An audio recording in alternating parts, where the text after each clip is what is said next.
Baik, Assalamualaikum warahmatullahi wabarakatuh. Apakah suara saya sudah terdengar? Dengar Bu, jelas.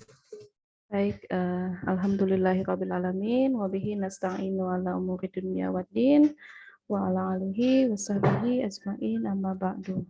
Selamat pagi semuanya, teman-teman peserta modul Nusantara. Sehat semua ya? Sehat Bu, puji Tuhan. Baik, alhamdulillah.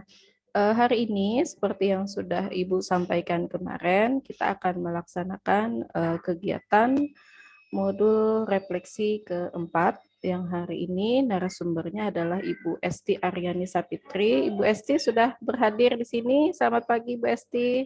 Pagi Bu Fatul. Baik, alhamdulillah sehat Bu Esti ya. Alhamdulillah sehat. Baik. Jadi saya perkenalkan dulu, beliau adalah Ibu Esti Aryani Sapitri. Beliau adalah salah satu dosen juga di Universitas Muhammadiyah Palangkaraya di program studi bimbingan dan konseling. Dan kebetulan sekarang beliau sedang melanjutkan studi S3 Bu ya di Universitas Negeri Malang. Satu alma mater kita berarti Bu ya. Tuh, kakak tingkat ya. Tapi Bu Fatul sudah lulus. Sebentar lagi Bu Esti juga selesai ya, insyaallah. Amin. Jadi beliau ngambil S3 Psikologi Pendidikan, Bu ya? Betul, Bu. Iya, baik. Nah, jadi kalau terkait psikologi beliau ini ahlinya. Jadi kalau nanti mau diselingi dengan curhat, silahkan. Baik. Siap. Baik, untuk mempersingkat waktu, setelah ini langsung saja Bu Esti ya, silahkan dimulai. Bu Esti juga sudah saya jadikan host. Baik.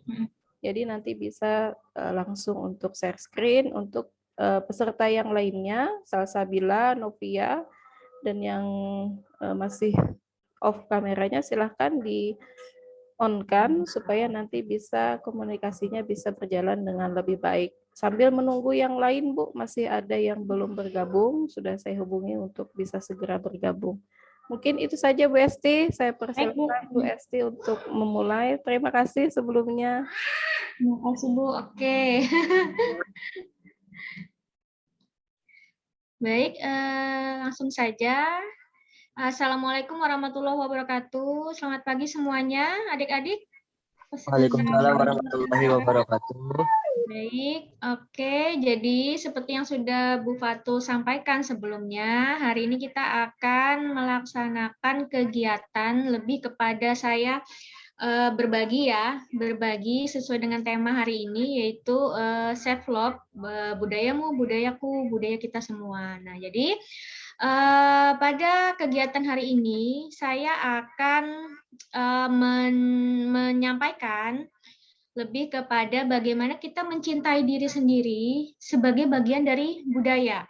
Jadi sebelum kita mencintai budaya kita juga harus mencintai diri kita sendiri dulu. Nah, karena memang basic pendidikan saya adalah psikologi, jadi mungkin nanti saya akan lebih menjelaskan atau menyampaikan hal-hal yang berhubungan dengan psikologi.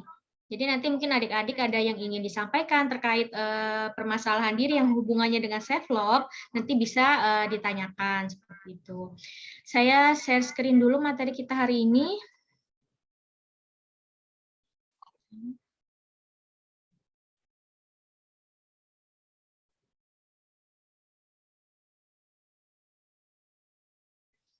Baik. Sudah terlihat materinya? Sudah, Bu. Oke, baik.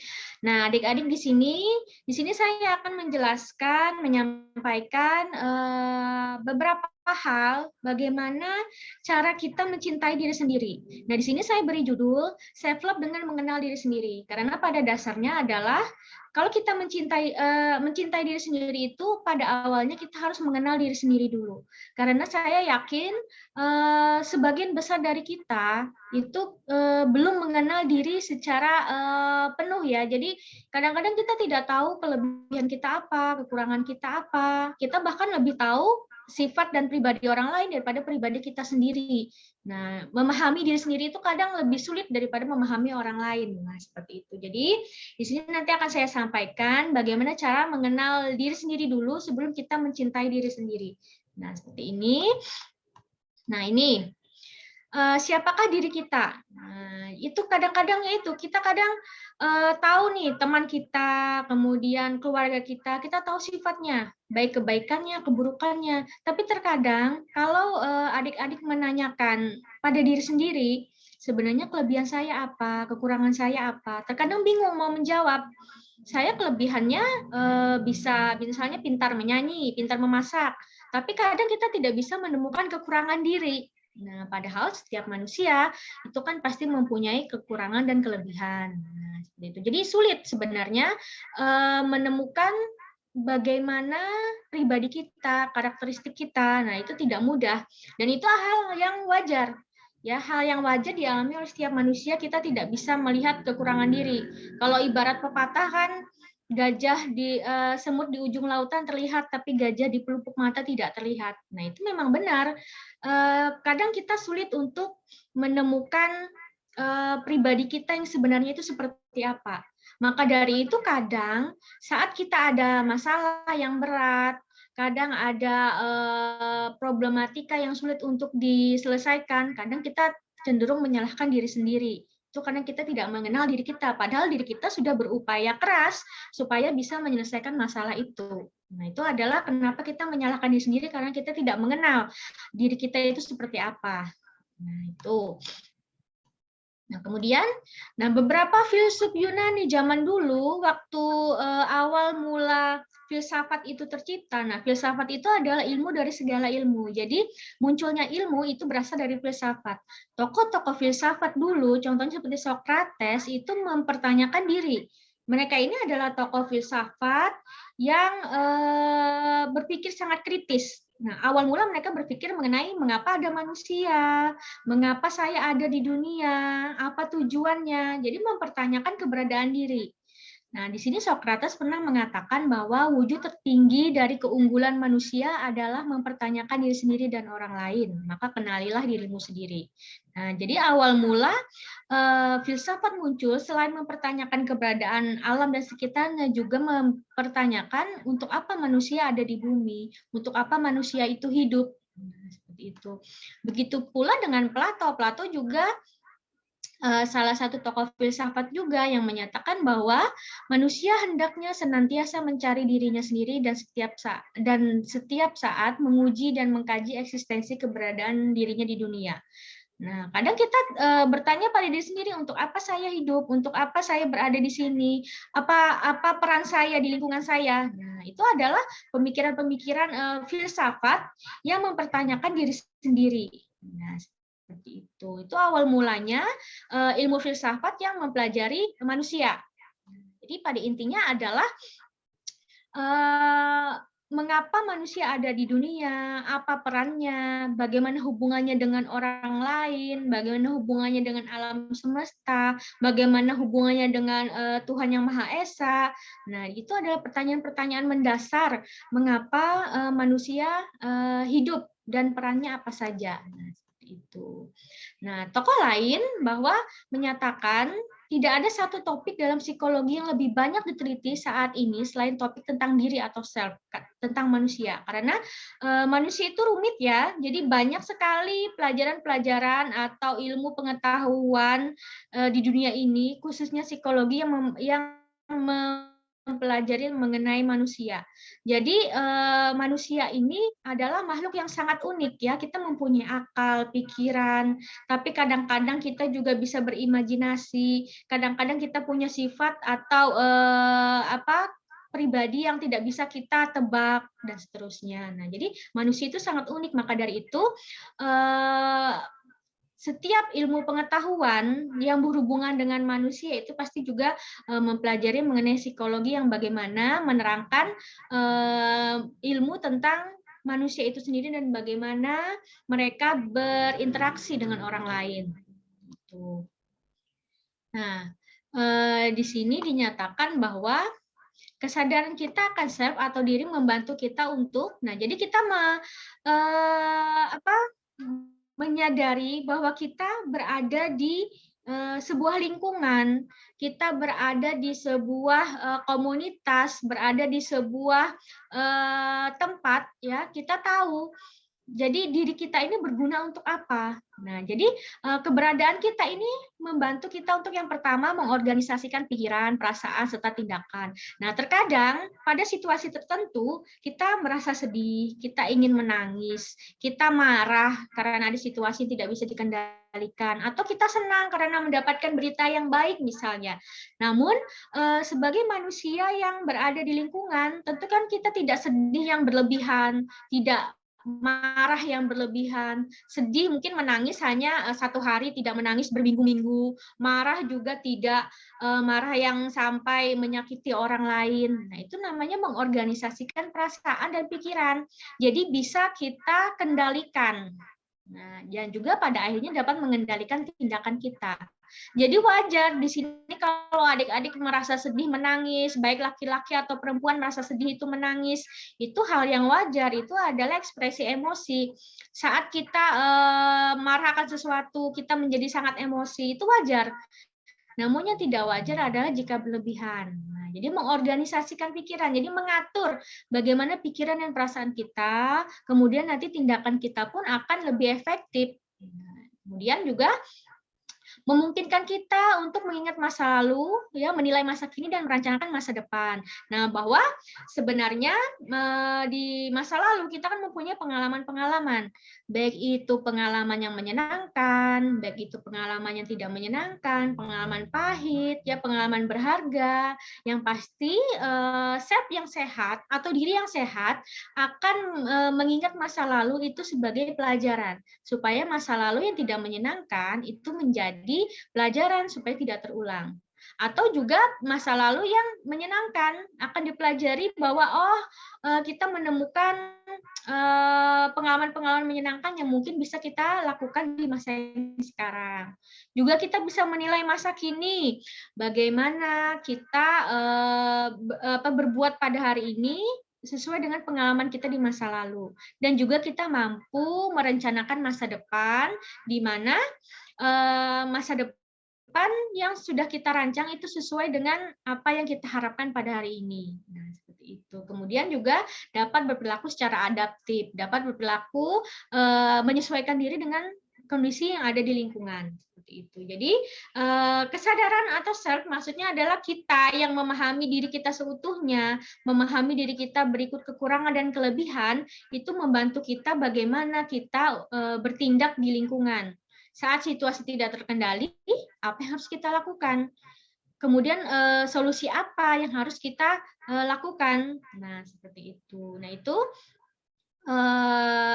bagaimana manfaat atau kesadaran kita bahwa self itu atau diri kita itu membantu kita untuk berinteraksi dengan orang-orang yang ada di lingkungan kita. Nah, kemudian Nah, di dalam psikologi ada itu yang namanya self concept atau konsep diri.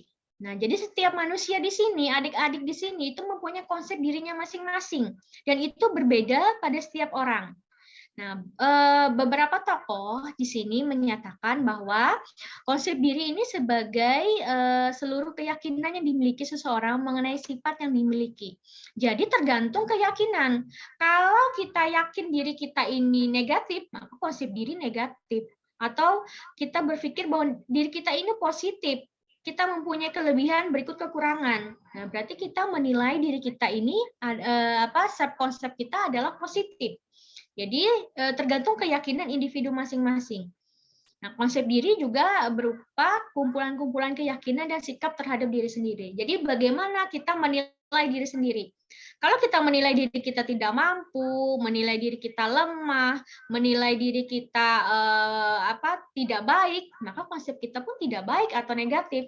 Nah, jadi konsep diri itu tergantung bagaimana kita menilai diri kita. Nah, kemudian, di sini menurut psikologi perkembangan ya, konsep diri ini mulai terbentuk sejak bayi usia 18 sampai 24 bulan. Nah, walaupun bayi ini kemampuan kognitifnya masih jauh di bawah orang dewasa, tapi mereka bisa berpikir. Dengan kata lain adalah konsep diri terbentuk sejak usia 18 sampai 24 bulan ini artinya bagaimana interaksi bayi atau hubungan bayi dengan ibunya, dengan ayahnya. Jika ibunya mampu memberikan kasih sayang yang cukup, memberikan gizi yang cukup, memberikan cinta kasih yang cukup, maka konsep diri yang terbentuk pun akan positif. Nah, sebaliknya, kalau bayi ini dibiarkan kelaparan, kasih sayangnya kurang, cinta kasihnya kurang dari orang tua, maka konsep dirinya juga akan negatif. Karena pada prinsipnya, kalau menurut teori psikoanalisis, bahwa permasalahan kita yang sekarang itu penyebabnya bisa terjadi pada saat kita masih bayi. Jadi kondisi pada saat bayi, kurang kasih sayang, kurang cinta kasih dari orang tua, itu dapat menyebabkan gangguan psikologis pada saat kita dewasa. Nah, begitu pula dengan self-concept. Self-concept yang baik terbentuk pada saat bayi itu mempunyai hubungan yang baik dengan orang terdekatnya. Nah, seperti itu. Jadi, yang membedakan manusia yang konsep dirinya negatif dan positif itu tergantung bagaimana pola interaksi si bayi dengan orang tuanya, khususnya dengan ibu. Nah, seperti itu. Nah, di sini beberapa cara sebenarnya mengenai bagaimana cara mengenal diri sendiri. Sebenarnya caranya banyak ya. Di sini saya hanya menyampaikan beberapa saja. Jadi bagi adik-adik di sini yang kesulitan untuk mengenal diri sendiri, di sini ada beberapa cara. Yang pertama, memahami kelebihan, kekuatan, hal-hal positif, dan prestasi yang dimiliki. Jadi kita renungkan atau kita catat selama ini kira-kira kelebihan saya apa. Karena tidak mungkin manusia tidak mempunyai kelebihan. Manusia itu pasti mempunyai kelebihan dan kekurangannya masing-masing. Namun, di sini kita catat hal-hal yang positif apa yang berhubungan dengan diri kita. Supaya yaitu kita memunculkan sikap positif, memunculkan konsep diri positif pada diri kita. Kadang kita tidak menyadari ya kelebihan yang kita punya seperti itu. Juga mengetahui bakat, potensi dan minat diri. Nah, biasanya untuk mengetahui minat itu diketahui dengan cara kita ini menyukai apa, hobi kita apa. Hobi kita masak misalnya, hobi kita menyanyi. Nah, mungkin bakat kita di bidang itu. Biasanya apa yang kita sukai itu akan menjadi minat, akan menjadi bakat. Kenapa? Karena kita melakukan sesuatu yang kita suka. Jadi kita berusaha bagaimana kita bisa ahli di bidang itu. Kalau kita suka memasak, suka menyanyi, suka menggambar, suka kegiatan olahraga, maka dieksplorlah hal yang seperti itu dan akhirnya akan menjadi bakat, kemampuan. Karena kalau kita melakukan sesuatu yang kita suka, kita akan berusaha untuk bisa ahli di bidang tersebut. Nah, seperti itu. Kemudian selain kita mengetahui kelebihan kita juga mengenali kekurangan, ya, harus mengenali kekurangan kita. Di balik kelebihan pasti ada kekurangan, ya. Kekurangannya apa? Kalau saya misalnya, saya suka cemas. Saya dulu waktu kuliah, terutama waktu S1, saya tidak bisa berbicara di depan umum. Saya takut salah, tiba-tiba blank, tiba-tiba apa yang saya sampaikan tidak nyambung dengan apa yang ditanyakan. Nah, itu kekurangan saya. Namun, dengan kekurangan yang dipunya, bagaimana caranya supaya kita bisa meminimalisir kekurangan tersebut? Maka berlatih di depan kaca, berbicara sendiri, mencoba berbicara dengan satu atau dua orang, dan seterusnya. Misalnya saya juga punya kekurangan bahwa saya ini suka lupa.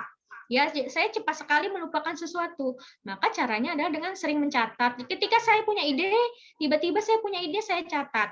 Nah, supaya saya tidak lupa. Nah, itu adalah kekurangan diri. Jadi di balik kelebihan pasti ada kekurangan. Namun yang bagus adalah bagaimana caranya kita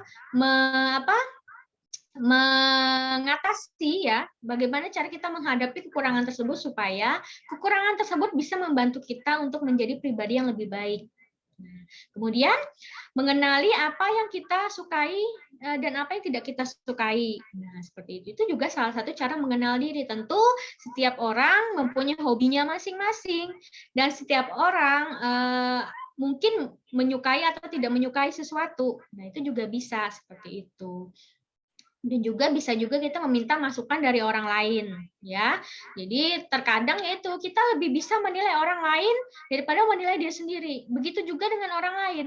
Atau kadang persepsi kita tentang diri sendiri itu berbeda dari orang lain memandang kita.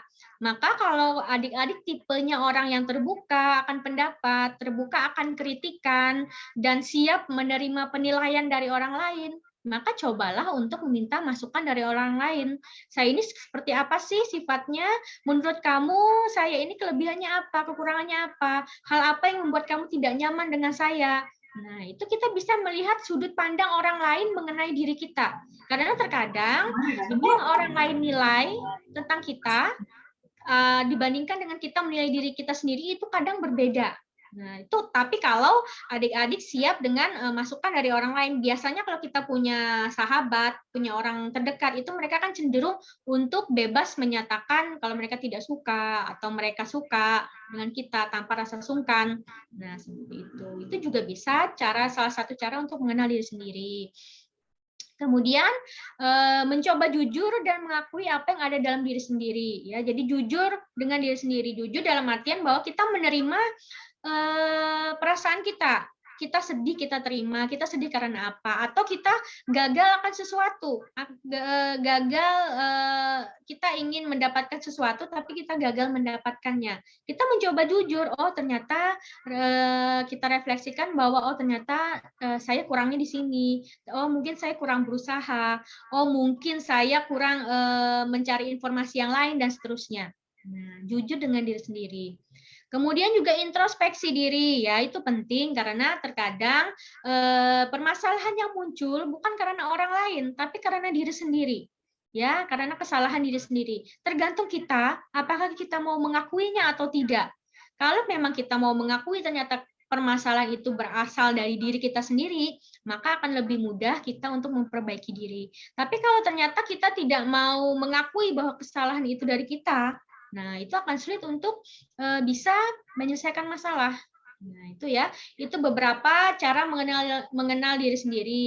Kalau dalam psikologi ada yang namanya tes kepribadian. Nanti kalau ada waktu, habis ini nanti akan saya cobakan kepada adik-adik, itu lebih kepada tes kepribadian untuk fun aja ya. Jadi untuk senang-senang aja, jadi bukan tes kepribadian yang sifatnya formal, tapi ada beberapa tes kepribadian di dalam psikologi untuk melihat bagaimana pribadi kita dengan jelas. Seperti itu. Itu adalah tes bakunya. Tapi nanti yang akan saya berikan kepada adik-adik, kalau ada waktu nanti ada lebih kepada intermezzo aja. Jadi untuk senang-senang saja jadi kepribadian secara umum saja. Nah, seperti itu. Nah, itu beberapa cara untuk mengenal diri sendiri. Nah, karena pada prinsipnya seperti yang sudah saya jelaskan sebelumnya bahwa dengan mengenal diri sendiri, kita akan lebih mencintai diri sendiri. Nah, mengenal diri sendiri itu berupa baik kekurangan, kelebihan, potensi diri, ya, hal-hal yang kita sukai atau hal-hal yang tidak kita sukai. Seperti itu. Adik-adik kalau ingin bertanya silakan saja, tidak apa-apa ya. Pada saat saya tengah menjelaskan, kalau ada yang ingin ditanyakan juga silakan, bisa langsung disampaikan seperti itu. Nah, kemudian, apa saja yang menentukan konsep diri kita dan apa yang membentuk konsep diri kita? Nah, jadi mengenai yang menentukan konsep diri kita, jadi peran apa yang kita mainkan? Yang membentuk konsep diri kita ini adalah peran kita di lingkungan. Adik-adik di sini sebagai mahasiswa, maka perannya sebagai mahasiswa. Nah, kalau peran sebagai mahasiswa apa? Mengerjakan tugas tepat waktu, belajar, berdiskusi, ya, belajar sebelum ujian. Nah, seperti itu. Kalau di rumah peran adik-adik apa? Misalnya sebagai anak, ya, sebagai anak perempuan, maka membantu orang tua membersihkan rumah, bertanggung jawab dengan kehidupan pribadi dan seterusnya. Kalau kita berada di lingkungan pekerjaan apa? Saya sebagai dosen apa yang harus saya lakukan? Saya mengajar, saya melakukan penelitian dan seterusnya. Jadi konsep diri itu tergantung kepada peran apa yang kita mainkan, dan terkadang kita mempunyai peran berbagai macam atau berperan ganda ya, tergantung kepada kita berada pada situasi mana, apakah situasi akademik, apakah situasi di rumah, atau kita situasi bersama teman-teman sebaya kita. Nah, tergantung kepada kita berada di mana, dan kita memerankan peran itu sesuai dengan tugas kita masing-masing. Tuh, kita mempunyai peran masing-masing di lingkungan yang berbeda. Nah, juga tergantung kepada pengalaman kesuksesan dan kegagalan. Jadi, sepanjang hidup kita tidak mungkin semua orang itu langsung sukses. Bayi saja ya, sebelum berjalan dia akan jatuh dulu. Dia akan berjalan tidak seimbang, kemudian jatuh, kemudian bangkit, bisa berjalan, kemudian tiba-tiba jatuh lagi. Nah, seperti itu juga kita dalam pengalaman hidup itu pasti pernah merasakan kesuksesan dan kegagalan ya.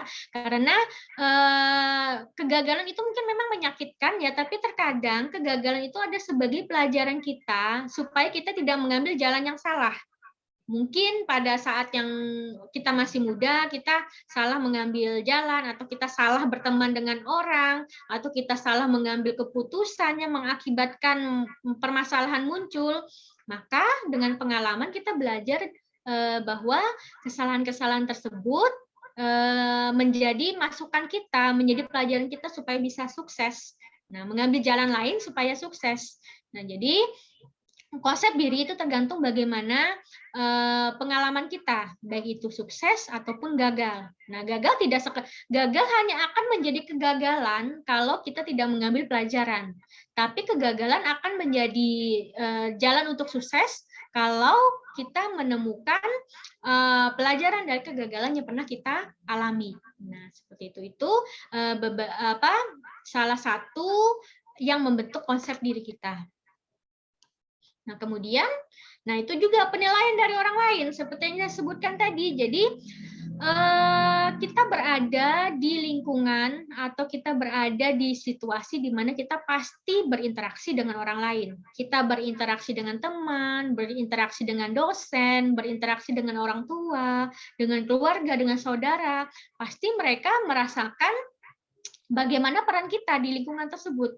Maka penilaian orang lain itu juga penting, ya. Itu tadi jikalau adik-adik adalah tipenya orang yang terbuka akan kritikan, terbuka akan pendapat, maka penilaian orang lain itu akan menjadi bahan evaluasi yang bagus untuk kita menjadi diri yang lebih baik. Nah, seperti itu. Jadi, terkadang penilaian orang lain itu lebih lebih mengena, ya, lebih kena untuk diri kita daripada kita sendiri, karena terkadang kita tidak mengakui atau kita menyangkal akan kelemahan kita, akan kekurangan kita. Karena wajar ya, manusia itu pada alamiahnya ya, secara alamiah itu mempunyai pertahanan diri. Dia tidak suka untuk dikritik, itu hal yang normal. Tidak ada manusia yang suka dikritik. Secara naluri mereka tidak suka dikritik. Tapi memang kita sebagai manusia yang berada di lingkungan, kita harus terbuka akan kritik karena kita berinteraksi dengan orang lain. Kita tidak hanya berinteraksi dengan diri kita. Orang lainlah yang merasakan apa yang kita lakukan. Ya, reaksi orang lain terhadap kita tergantung apa yang kita lakukan. Walaupun kita memang tidak suka kritik, tapi terkadang penilaian orang lain itu berguna untuk kita menjadi pribadi yang lebih baik. Itu. Nah, kemudian yang keempat tergantung pada budaya juga. Nah, adik-adik di sini kan berbagai macam ya. Jadi berasal dari mana saja. Nah, seperti itu. Ada yang dari Jawa, ada yang dari Kalimantan, Sulawesi, Sumatera, dan seterusnya. Nah, teman-teman kita mungkin pernah berteman dengan orang yang budayanya berbeda-beda, sifatnya juga berbeda-beda. Nah, itu karena memang budaya itu sangat mempengaruhi bagaimana sifat kita. Nah, seperti itu. Tentu di Indonesia yang budayanya sangat beragam juga sangat menentukan bagaimana sifat orang tersebut, seperti itu. Nah, di sini, di sini kita sharing aja. Nah, di sini apa saja kelebihan dan kekurangan ya. Nah, di sini akan saya tanyakan kepada adik-adik semua. Silahkan siapa yang mau sharing ya. Kira-kira untuk adik-adik yang sudah tahu nih kelebihannya apa, kekurangannya apa, silahkan bisa disampaikan. Bu, kira-kira kelebihan saya ini, kekurangan saya ini. Nah, seperti itu. Silakan. Ini adalah bagian dari kita mengenal diri sendiri. Silakan kita sharing aja ya, adik-adik sini siapa yang mau menyampaikan kira-kira apa sih kelebihan, apa sih yang kekurangan kita. Nah, itu adalah bagian dari bagaimana kita mengenal diri sendiri. Silakan, ada yang mau share di sini? Ada yang mau berbagi? Ayo. Ada yang mau berbagi kira-kira kekurangan kelebihannya? Jangan sampai kita tidak mengenal kelebihan kita, kekurangan kita ya. Nah, padahal kelebihan dan kekurangan itu adalah bagian dalam mencintai diri sendiri. Ada yang mau berbagi? Silahkan. Ayo. Mungkin saya ya, Bu. Ya, siapa namanya? Sebelumnya perkenalkan, nama saya Ivon. Saya dari salah satu universitas di Jakarta, Unsurya namanya. Silahkan, Ivon. Kalau saya itu hobinya, kelebihannya bisa dilihat sendiri, Bu. Apa? Besar Cantik. semuanya. Saya suka masak, saya suka nyanyi juga, tapi kenapa suka moody ya, Bu?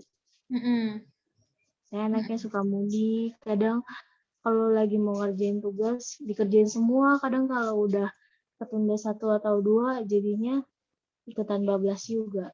Gitu. Ya moody ya. Jadi kita itu banyak ya, itu wajar ya. Saya juga kadang seperti itu di saat saya sangat suntuk, dikala banyak pekerjaan, dikala banyak tugas yang harus kita selesaikan tepat waktu, namun tiba-tiba kita sama sekali tidak ada kita sulit untuk memfokuskan pikiran. Kok tiba-tiba kita tidak merasa tidak nyaman atau kita moody dan seterusnya. Nah, itu hal yang wajar. Itu bisa jadi karena kita mungkin sedang suntuk atau sedang perasaan tidak nyaman. Nah, kalau saya ya muncul perasaan tersebut, saya biasanya rehat sejenak. Dalam artian adalah saya mengukur, oh kira-kira ini nanti selesainya berapa lama sih? Kalau saya istirahat sejenak, mungkin cukup. Nah, seperti itu. Kadang kita butuh butuh stop sejenak untuk memfokuskan pikiran kita, untuk menyegarkan pikiran kita. Nah, moody untuk perasaan moody itu muncul pada saat kita melakukan banyak tugas, itu hal yang sangat wajar karena memang keterbatasan kita dalam berpikir itu juga terbatas seperti itu. Nah, itu hal yang wajar. Maka mungkin kita stop sejenak ya. Kita lakukan hal yang kita sukai dulu. Kemudian nanti bisa kita lanjutkan lagi pekerjaan kita atau tugas kita seperti itu. Nah, itu hal yang mungkin bisa dilakukan ya. Jadi seperti itu. Jadi kekurangan kita apa? Seperti saya misalnya, saya kan pelupa. Maka caranya adalah supaya saya tidak lupa, saya sering mencatat. Ketika ide itu muncul, saya catat. Sama juga ketika saya sedang moody, misalnya mungkin saya mendengarkan musik atau saya bercerita sesuatu dengan teman saya. Pada saat mood saya sudah balik bagus lagi, nah saya lanjutkan pekerjaan saya seperti itu. Tapi jangan kelamaan juga, nanti jadi mager ya. Jadi jangan kelamaan juga untuk senang-senangnya atau santai-santainya. Nanti pekerjaan tidak akan selesai. Nah, seperti itu. Itu ada hal yang wajar ya. Jadi di saat tertentu kita menjadi suntuk, kita menjadi jenuh, nah, itu hal yang wajar. Tapi yang harus kita lakukan adalah bagaimana kita bisa mengatur waktu sebaik-baiknya supaya perasaan-perasaan jenuh, perasaan-perasaan suntuk itu bisa kita minimalisir seperti itu. Silakan, ada lagi yang mungkin ingin berbagi mengenai kelebihan dan kekurangannya? Boleh disampaikan? Ada lagi? Sebelum saya lanjutkan mengenai self-esteem. Biasanya kelebihan itu dapat muncul karena hobi ya. Nah, tadi hobinya menyanyi. Nah, berarti kelebihannya mungkin menyanyi ya, seperti itu. Maka itu harus dikembangkan. Ya, jadi jangan potensi diri itu hanya akan menjadi potensi kalau tidak dimunculkan. Dalam artian adalah potensi itu kan sesuatu kelebihan dalam diri yang orang lain belum melihat, hanya potensinya saja. tapi potensi akan menjadi bakat kalau itu dimunculkan. Kalau menyanyi cuma nyanyinya beraninya di kamar mandi, orang lain tidak akan mendengar. Tapi kalau kita berani munculkan kemampuan menyanyi kita di depan umum misalnya, nah itu akan menjadi bakat ya, seperti itu. Jadi potensi diri itu hanya akan menjadi potensi kalau tidak dilatih dan tidak dimunculkan. Seperti itu. Nah, itu. Oke, akan saya lanjutkan. Saya lanjutkan mengenai self esteem ya. Self esteem ini adalah harga diri ya. Kalau bahasa psikologisnya self esteem, tapi kalau bahasa secara awam atau secara umum itu adalah harga diri. Ini adalah bagaimana seseorang mengevaluasi diri secara keseluruhan. Nah, menurut Myers, bahwa harga diri ini mencakup keseluruhan penilaian dari apa yang kita gunakan dan menilai sifat dan kemampuan kita. Jadi harga diri ya, harga diri kita tinggi atau rendah. Nah, seperti itu. Tentu itu juga sangat berhubungan dengan bagaimana kita menilai diri kita.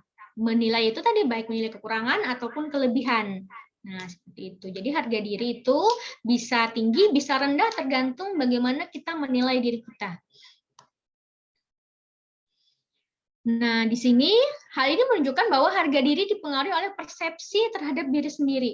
Jadi, bukan dinilai oleh orang lain, tapi harga diri itu tergantung bagaimana kita mempersepsikan diri kita. Nah, seperti itu. Jadi, bagaimana kita melihat diri kita, ya, kekurangan kita apa, kelebihan kita apa. Nah, itu tergantung bagaimana sudut pandang kita terhadap diri sendiri. Nah, jadi harga diri ini tergantung kepada persepsi atau sudut pandang kita terhadap diri sendiri. Nah, bagaimana menakar diri ya? Harga diri seringkali diukur dalam dimensi tinggi atau rendah. Semakin besar perbedaan antara diri atau self dengan diri ideal, maka semakin rendah harga dirinya.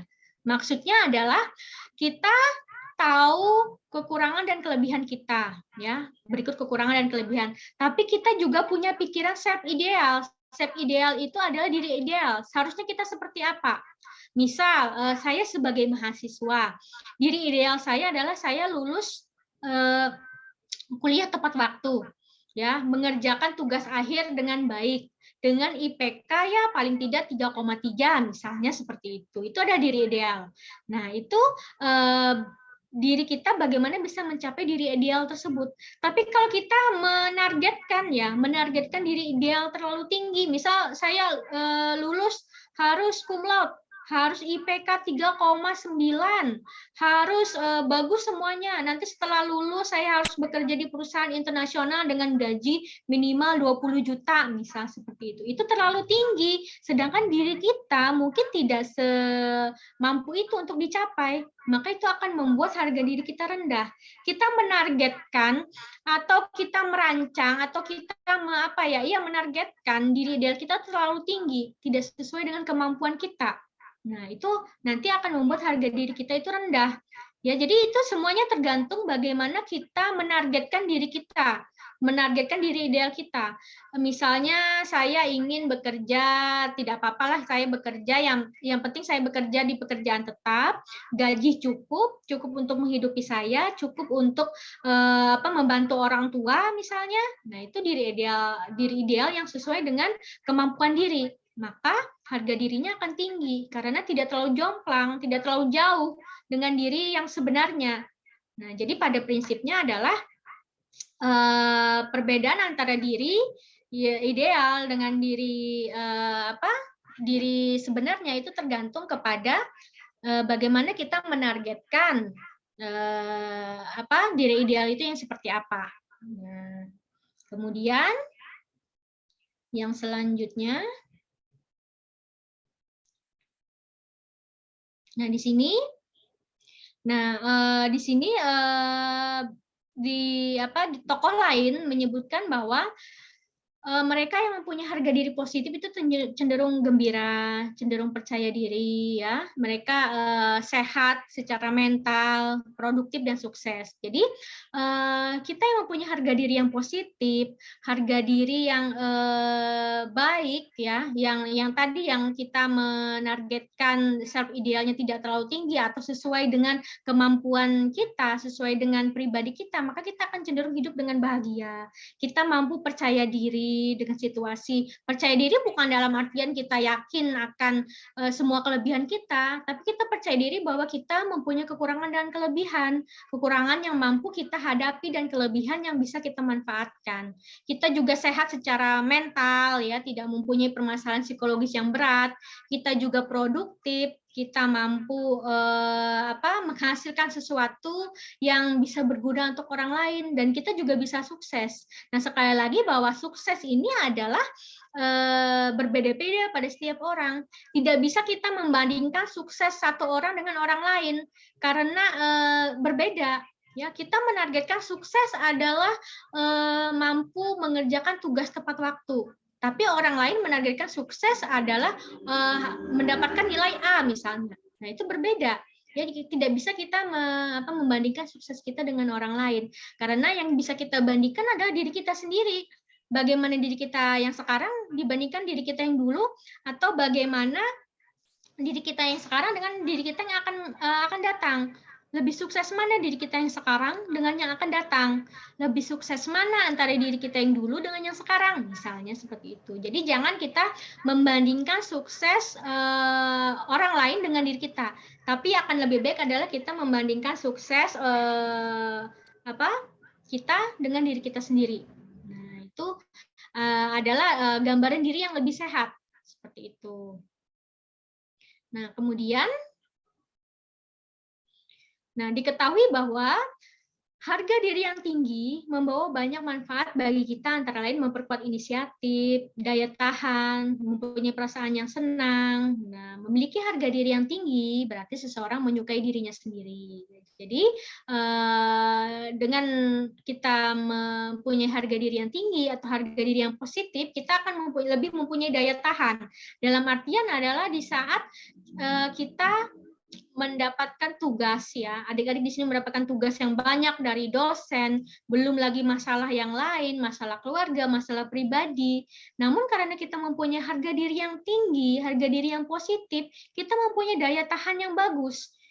Dalam artian adalah kita tidak mudah jatuh, kita tidak mudah down, kita tidak mudah putus asa. Kita tahu bahwa dalam perjalanan hidup kita itu pasti ada masalah. Tetapi bagaimana caranya supaya masalah yang muncul itu tidak mengganggu secara signifikan dalam hidup kita. Itu artinya adalah orang yang mempunyai daya tahan yang bagus.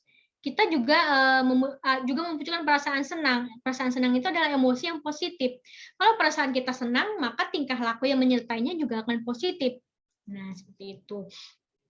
Untuk selanjutnya,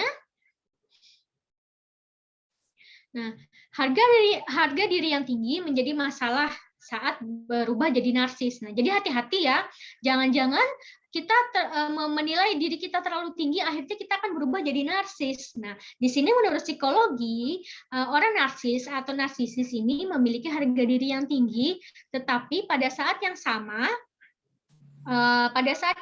mereka tidak punya kepedulian terhadap orang lain. Segala sesuatu berpusat pada dirinya sendiri. Nah, seperti itu. Jadi, dia mempunyai kelebihan, namun kelebihan itu hanya berguna untuk dirinya sendiri, tidak berguna untuk orang lain. Padahal sebenarnya kan kita berada pada lingkungan atau berada pada situasi yang mana kita pasti berinteraksi dengan orang lain. Nah, tentu berikut kelebihan dan kekurangan kita dapat membantu orang lain. Dan juga kita peduli dengan orang lain. Nah, orang narsis, dia memandang dirinya terlalu tinggi, namun dia tidak mempunyai kepedulian dengan orang lain. Dia hanya memperdulikan dirinya sendiri. Nah, seperti itu. Dan kelebihannya itu hanya dia gunakan untuk dirinya sendiri. Nah, jadi berbeda ya orang yang harga dirinya tinggi dengan orang yang narsis. Nah, orang yang narsis hanya memperdulikan dirinya sendiri dan memandang dirinya lebih baik daripada orang lain. Nah, seperti itu tentu itu permasalahan yang tidak baik. Itu adalah kondisi di mana seorang pribadi yang tidak yang tidak dapat memberikan sesuatu yang positif bagi lingkungan, seperti itu. Jadi hati-hati kita dalam merancang harga diri kita, jangan sampai harga diri kita yang kita punya itu akan berimbas kepada diri kita sendiri, seperti itu. Nah, di sisi lain ya, orang yang harga diri rendah, tadi kan harga diri yang tinggi ya, nih harga diri yang rendah seringkali memiliki masalah dalam hidup. Nah, yang pertama, keterampilan sosial yang tidak memadai. Nah, jadi mereka ini keterampilan sosial atau bagaimana mereka berinteraksi dengan orang lain itu tidak baik. Mungkin adik-adik pernah menemukan ada temannya yang dengan orang lain itu tidak cocok. Berteman dengan ini tidak cocok, berteman dengan itu tidak cocok, selalu berkonflik dengan orang lain, selalu membuat masalah. Nah, itu berarti adalah harga dirinya yang rendah. Jadi keterampilan sosial, bagaimana dia berinteraksi, bagaimana dia menjalin hubungan dengan orang lain, bagaimana dia membantu orang lain itu tidak ada. Jadi keterampilan bagaimana berinteraksi dengan orang lain itu tidak ada. Dia tidak punya teman, dia tidak punya teman dekat, dia banyak musuhnya misalnya. Itu adalah orang yang memiliki harga diri yang rendah. Kemudian dia juga kesepian, yaitu imbas dari dia tidak mempunyai banyak teman, ya, karena di saat orang lagi down, lagi ada masalah, terkadang orang lain itulah yang menguatkan kita. Terkadang teman dekat, sahabat, keluargalah yang membantu kita untuk lepas dari masalah. Nah, depresi, bisa juga muncul karena depresi itu adalah situasi gangguan psikologis di mana kita meyakini bahwa tidak ada hal yang baik di dunia ini. Apapun yang kita lakukan, usaha apa yang sudah kita lakukan itu percuma, putus asa, itu ibaratnya seperti itu. Jadi depresi itu ada situasi di mana kita merasakan bahwa tidak ada hal yang positif di dunia ini. Nah, itu adalah depresi. Juga tentu berimbas kepada performa atau tampilan yang buruk. Nah, seperti itu. Nah, itu adalah orang yang ciri-ciri orang yang mempunyai harga diri yang rendah. Jangan sampai adik-adik mengalami hal yang seperti ini. Kita dalam berinteraksi dengan orang lain, tentu kita memberikan andil, ya, sekecil apapun. Misalnya ada teman kita kesulitan, kita bantu. Ada teman yang curhat, kita bantu sebagai pendengar. Ada teman yang minta tolong, kita bantu semampu kita. Nah, itu adalah bentuk keterampilan sosial yang baik, ya. Orang yang tidak punya keterampilan yang sosial yang baik, dia tidak akan peduli dengan lingkungan. Orang ada masalah, dia tidak peduli. Orang minta bantuan, dia tidak mau membantu, padahal dia mampu. Nah, seperti itu adalah orang yang keterampilannya buruk. Dia tidak punya teman, tidak mempunyai sahabat, kemudian saat ada masalah dia mudah putus asa. Nah, seperti itu. Itu adalah kebalikannya dari orang tadi yang mempunyai harga diri yang tinggi. Seperti itu. Kemudian, nah, apa yang saya lakukan untuk mengatasi kekurangan? Jadi itu tadi, karena setiap manusia itu pasti mempunyai kekurangannya. Namun yang terbaik adalah bagaimana kita menghadapi kekurangan kita. Terkadang yaitu tadi ya, manusia ini mempunyai mekanisme pertahanannya diri masing-masing. Kadang kita tidak mau mengakui kekurangan. Setiap ada masalah, sebenarnya masalah itu berasal dari diri kita, kesalahan kita, namun kita tidak mengakui. Nah, seperti itu. Karena memang pada prinsipnya secara alamiah, secara manusiawi, manusia itu memang sulit untuk mengakui kekurangan. Kadang kita hanya tahu kelebihan tapi tidak tahu kekurangan. Terkadang seperti itu. Kadang orang memberikan masukan atas kekurangan kita, kita tidak mau terima. Nah, kita menyangkal, padahal itu sebenarnya benar. Nah, seperti itu. Nah, itu terkadang terjadi hal yang seperti itu. Namun, kita sebagai pribadi yang sehat, yang mempunyai konsep diri yang positif, maka kita harus menerima kekurangan kita. Yang harus dilakukan adalah bagaimana cara mengatasi kekurangan. Misalnya kekurangan saya sulit untuk mengatur waktu. Saya sulit untuk berkonsentrasi. Kadang kalau ada sesuatu, saya tidak bisa memfokuskan pikiran. Apa yang harus saya lakukan? Mungkin saya harus mencatat prioritas, skala prioritas. Yang pertama saya harus melakukan apa, kedua saya harus melakukan apa, dan seterusnya. Nah, jadi dengan kita mengetahui kekurangan, kita sebagai manusia yang sehat, kita akan tahu apa yang harus kita lakukan terhadap kekurangan kita tersebut. Nah, itu yang harus dilakukan pada saat kita mempunyai kekurangan. Nah, ini selanjutnya, ini adalah cara ya, salah satu cara sebenarnya yang yang bisa disampaikan. Sebenarnya banyak sekali cara supaya seseorang itu bisa berubah secara positif dan produktif. Itu banyak sekali caranya. Ini adalah cara yang paling mudah yang mungkin bisa diterapkan. Yang pertama, ya yang di sini adalah appreciative inquiry. Ini merupakan suatu proses untuk mendorong seseorang atau kelompok agar berubah secara positif dan produktif. Nah, berdasarkan konsep psikologi humanistik, syarat utamanya adalah menggunakan kalimat positif. Nah, akan saya jelaskan di sini. Nah, apresiatif ini adalah mengenali dan menghargai kekuatan, kesuksesan, dan potensi yang terdapat dalam diri sendiri dan orang lain. Sedangkan inquiry adalah mencari tahu, bertanya, menggali, dan membuka diri terhadap potensi dan kemungkinan. Jadi kita menggali kekuatan kita. Seperti tadi saya suruh adik-adik untuk menggali, mencari tahu kelebihan kita apa. Nah, itu ada proses apresiatif. Jadi mengapresiasi diri. Kelebihan kita apa sih? Nah, seperti itu. Dengan cara mencari tahu, dengan cara bertanya, baik bertanya kepada orang lain, atau bertanya kepada diri sendiri. Nah, seperti itu. Jadi apresiative inquiry adalah usaha kita untuk mengenal diri sendiri. Dengan mencari tahu atau bertanya, apa sih kelebihan saya? Oh, kelebihan saya adalah saya seperti ini. Saya orangnya baik hati misalnya. Saya orangnya suka menolong. Saya orangnya mudah sekali untuk membantu orang lain, misalnya seperti itu. Tapi kekurangan saya adalah saya mudah sekali menangis. Setiap ada sesuatu yang sedih saya langsung menangis misalnya. Nah, seperti itu. Itu adalah proses inquiry, kita mencari tahu, bertanya pada diri sendiri. Tuh. Kemudian nah, siklusnya di sini ada discovery, ada dream, ada design, ada destiny. Saya jelaskan satu-satu. Maksudnya adalah, nah, discovery ini adalah mengidentifikasikan dan menemukan aspek positif yang dimiliki oleh diri sendiri. Jadi mengidentifikasikan, discovery itu kan mencari tahu kan, mengidentifikasi berupa misalnya kekuatan kita apa, prestasi yang sudah kita dapatkan apa. Prestasinya bukan hanya prestasi akademik, misalnya juara kelas atau juara lomba, tidak. Prestasi ini adalah apa saja yang orang lain tahu mengenai kelebihan kita. Misalnya kita anggap prestasi diri kita ini adalah kita adalah orang yang mudah membantu orang lain. Itu adalah sebuah prestasi.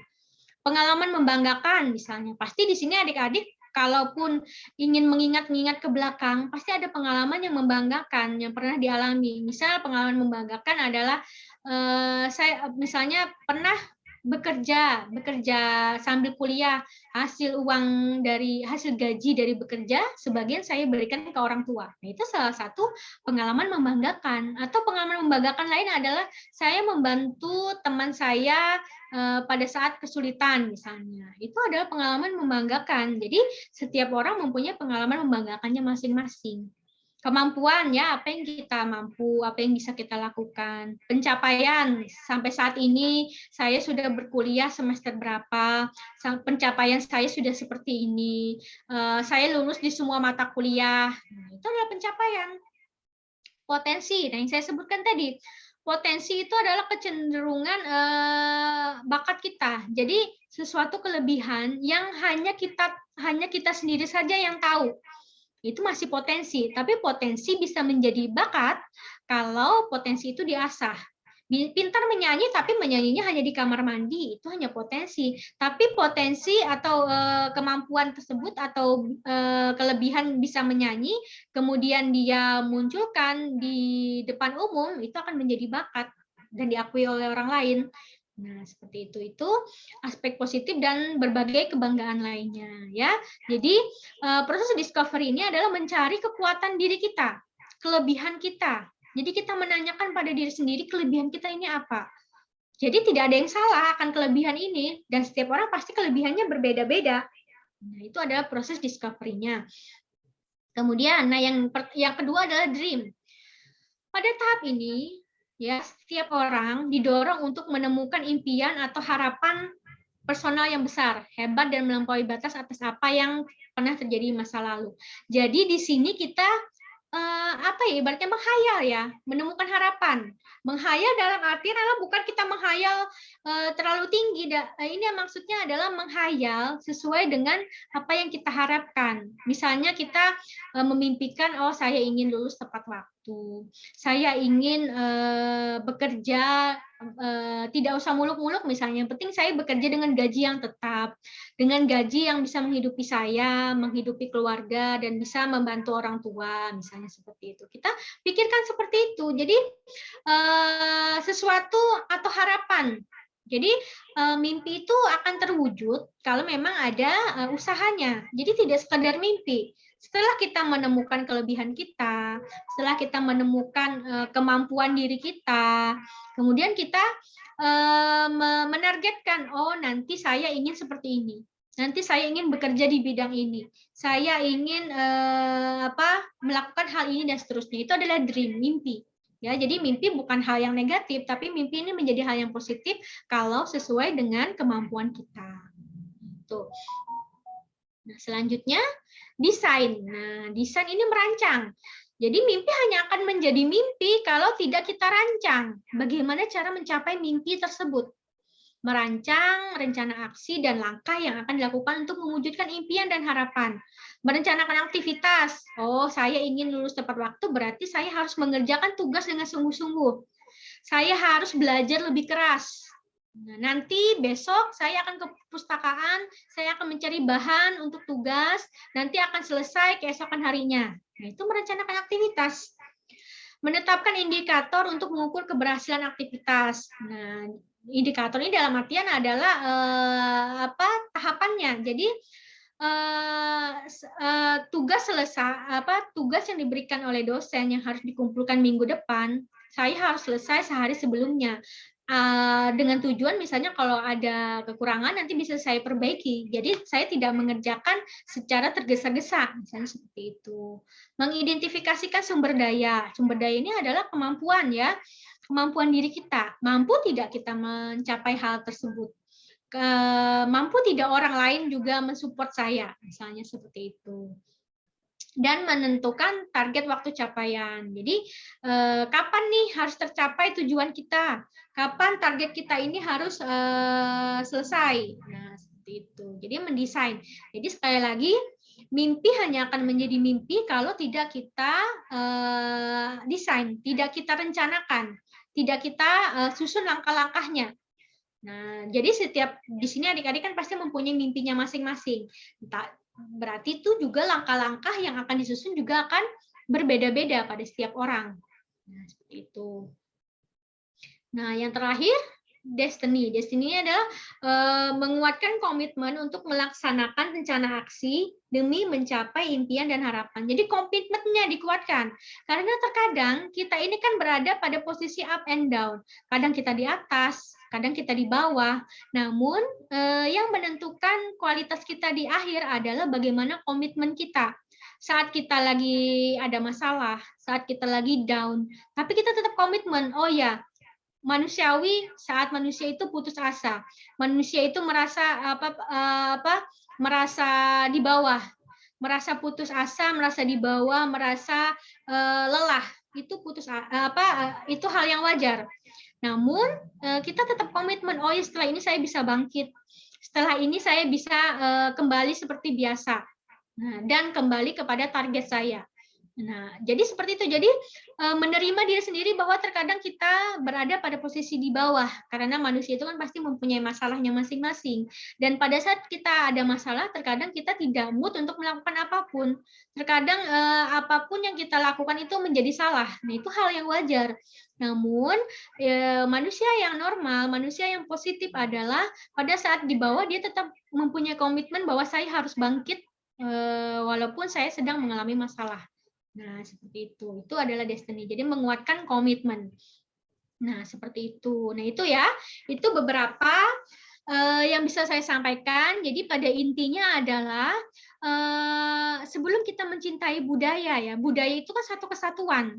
Budaya itu kan sifatnya banyak komponennya. Tapi salah satu komponen dalam mencintai budaya itu pertama kali adalah kita mencintai diri kita sendiri. Kita tidak bisa mencintai budaya kita kalau kita tidak mencintai diri kita sendiri. Nah, cara mencintai diri sendiri itu ya tadi kita mengenal kekurangan dan kelebihan. Sama kalau ketika kita menjalin hubungan dengan orang lain kan kita juga harus mengenal pribadinya. Sama juga saat kita mencoba mencintai diri kita sendiri, kita harus mengenal pribadi kita. Namun yaitu terkadang masalahnya adalah kita kesulitan untuk mengidentifikasikannya tersebut. Makanya kadang pada saat kita ada masalah, kita menyalahkan diri sendiri. Nah, itu berarti kita tidak mengenal diri. Padahal diri kita ini sudah berusaha sangat kuat untuk menjadi pribadi yang baik. Tapi terkadang permasalahan itu tetap datang, dan itu tidak bisa dihindari. Maka hal yang terbaik adalah kita jangan menyalahkan diri sendiri.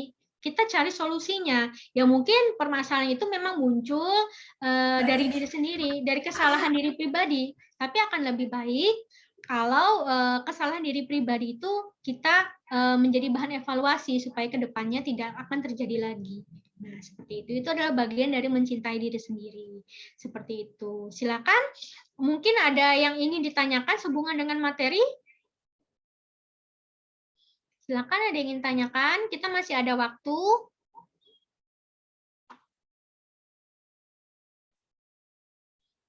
Silakan, ada yang ingin ditanyakan atau ada yang ingin curhat, Bu, saya punya masalah ini, saya kok begini dan seterusnya. Silakan, kita ada waktu, masih ada waktu.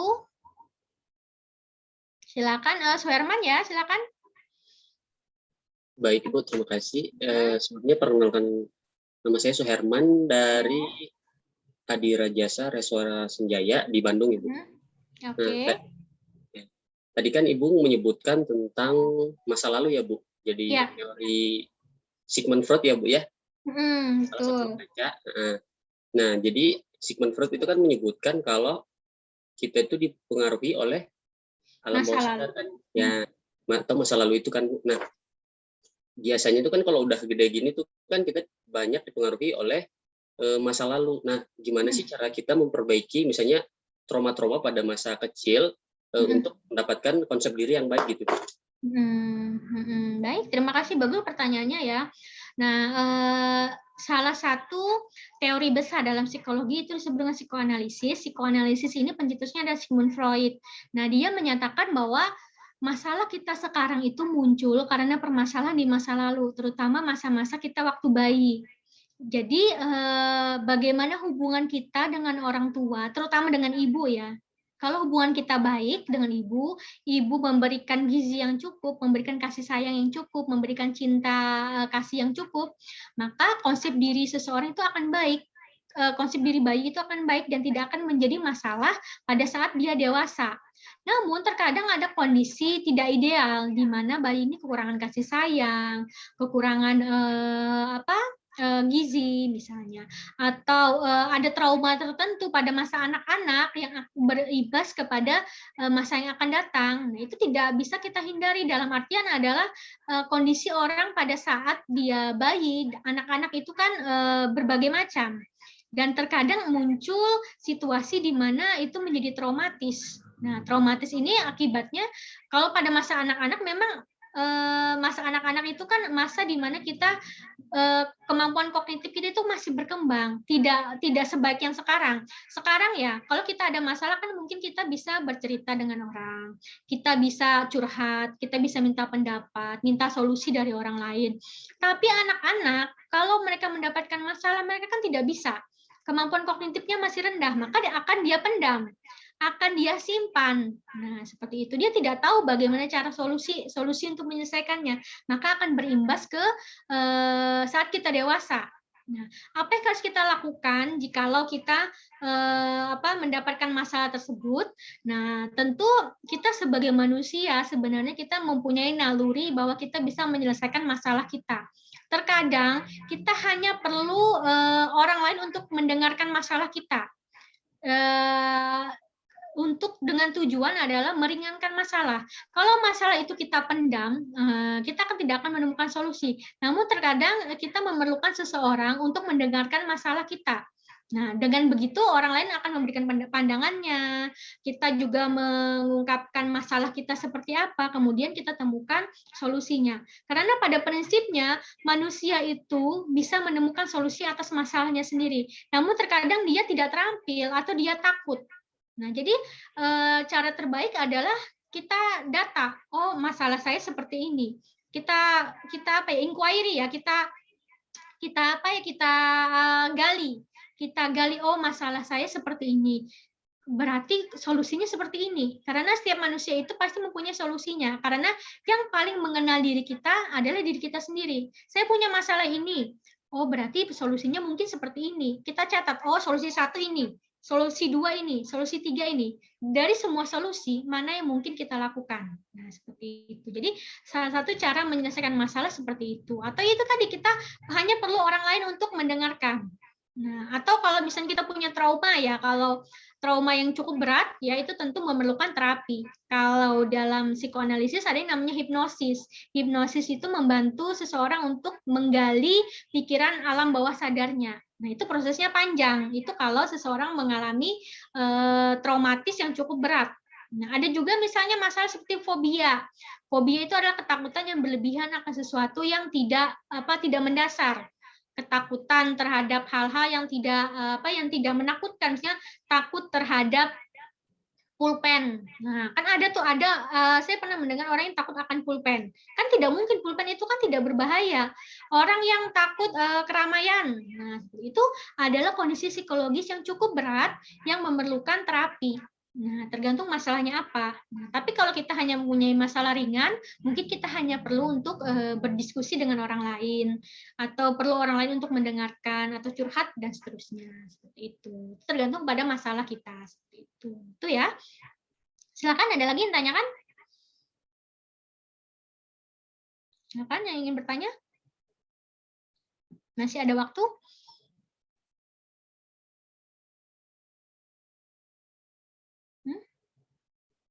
Silakan. Ada lagi yang tanyakan?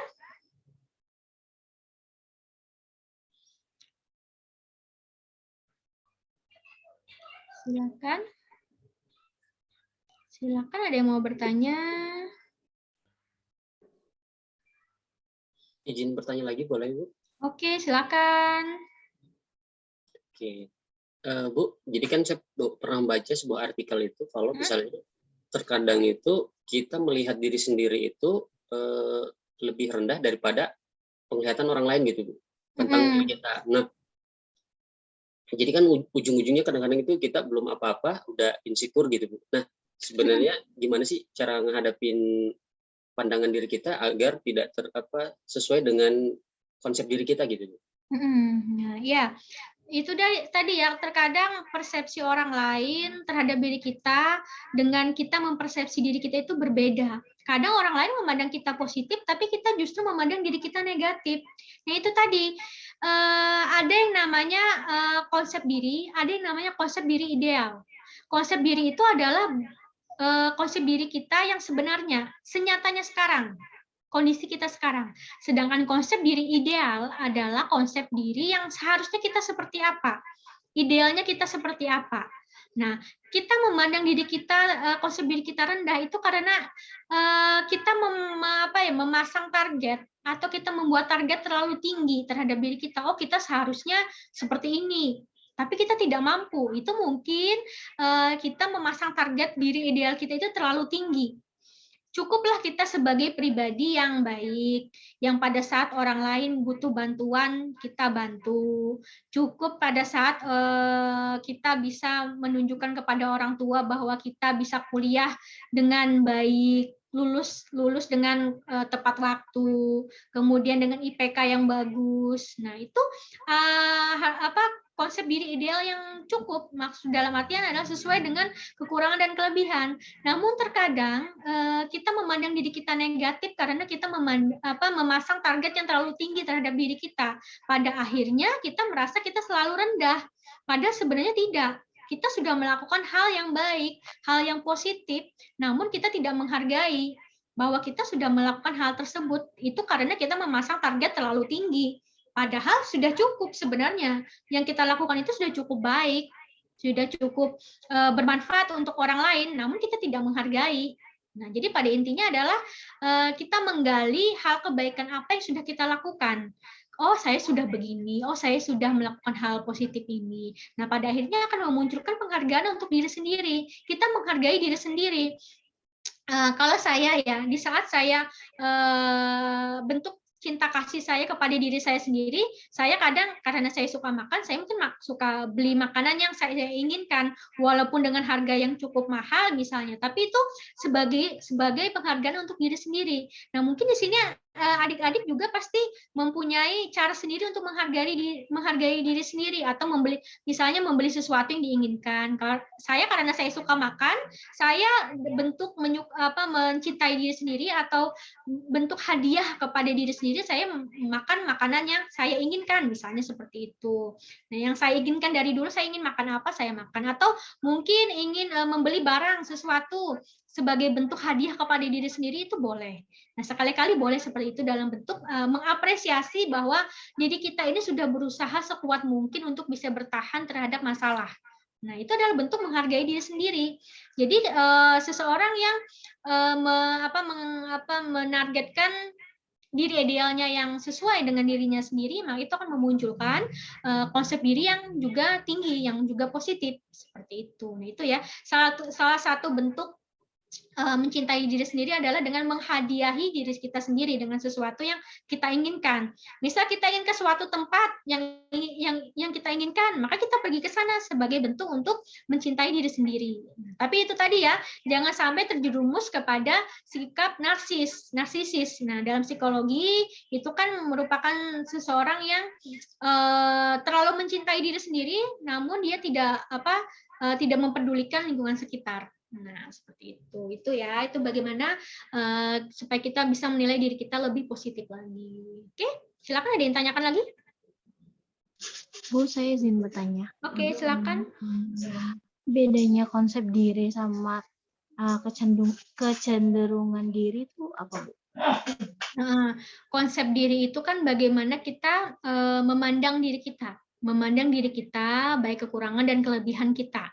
Nah, kecenderungan diri itu adalah kita ini bisa apa, kemampuan kita ini apa. Itu sebenarnya masuk ke dalam konsep diri. Jadi kecenderungan itu kan sesuatu yang mungkin bisa kita lakukan. Oh, mungkin kita bisa melakukan hal yang lebih baik lagi. Mungkin kita bisa berusaha lebih kuat lagi. Nah, seperti itu. Nah, itu adalah kemampuan diri yang mungkin bisa kita lakukan, yang nanti akan membentuk konsep diri kita. Nah, jadi konsep diri kita itu berikut apa yang kita punyai, berikut kecenderungan yang mungkin bisa kita lakukan. Kecenderungan itu hanya sama seperti potensi, ya. Jadi hanya akan ada pada dalam diri kita, itu tidak akan muncul kalau tidak kita lakukan. Kalau kita punyai kelebihan tertentu, itu kita hanya mempunyai kecenderungan. Tapi kelebihan itu akan menjadi nyata atau menjadi realistis kalau kita wujudkan. Nah, seperti itu. Itu akan membentuk konsep diri kita. Itu ya. Ada lagi? Silakan bertanya. Oke, nah seperti janji saya coba ini sebagai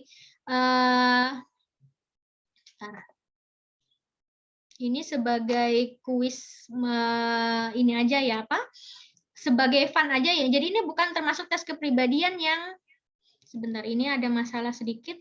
Saya coba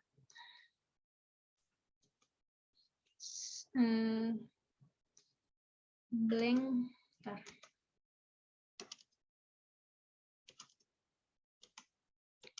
Silakan sambil menunggu, mungkin ada yang tanyakan sebelum saya memperbaiki laptop saya sedikit, ada masalah.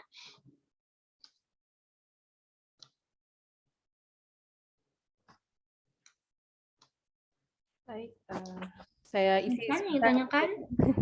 Ini. Saya coba share screen. Silahkan yang lain mungkin jika ingin ada masalah sedikit, bentar ya.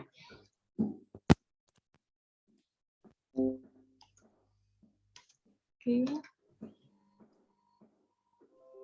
Mana ini?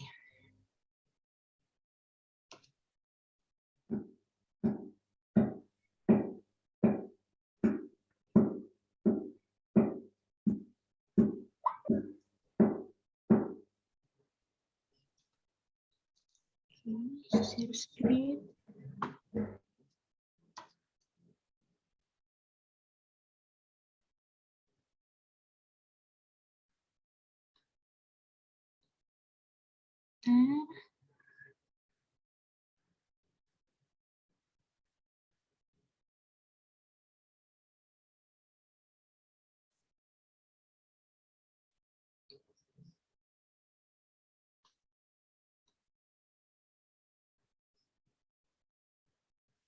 Oke, nah ini hanya ini sekedar sebenarnya tes kepribadian itu jenisnya banyak ya. Ada yang formal, ada yang hanya FPA, yang fun aja seperti ini.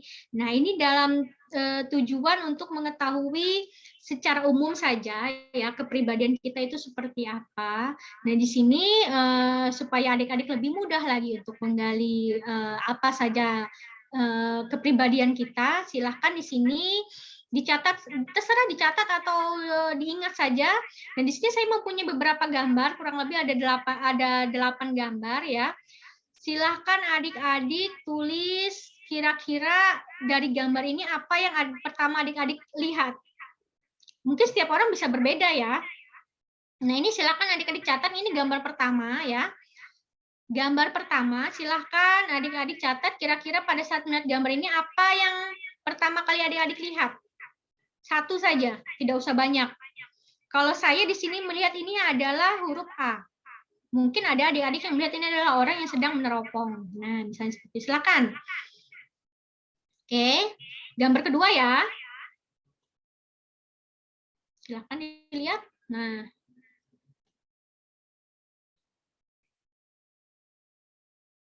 oke. Dicatat supaya ingat, nanti takutnya nanti lupa. Oke, gambar ketiga. Nah, apa yang adik-adik lihat dari gambar ini?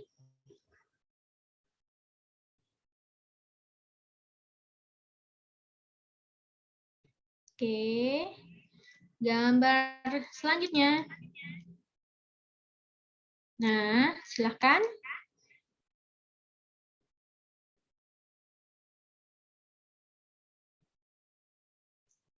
Ini tergantung persepsi masing-masing ya, setiap orang mungkin bisa berbeda. Tidak ada yang salah sebenarnya ya. Jadi jawaban adik-adik di sini tidak ada yang salah ya, tergantung persepsi kita masing-masing. Gambar selanjutnya. Ya.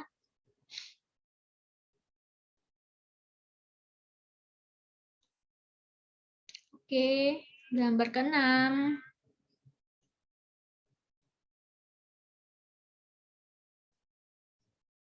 Langsung ya, secara spontan. Oh, saya lihat ini. Nah, tidak perlu berpikir. Apa yang pertama terlintas? Nah, ini gambar ke-7 ini, di antara ke-8 gambar, kira-kira mana gambar yang paling adik-adik suka? Dari 1 sampai 8. Kira-kira mana yang disuka?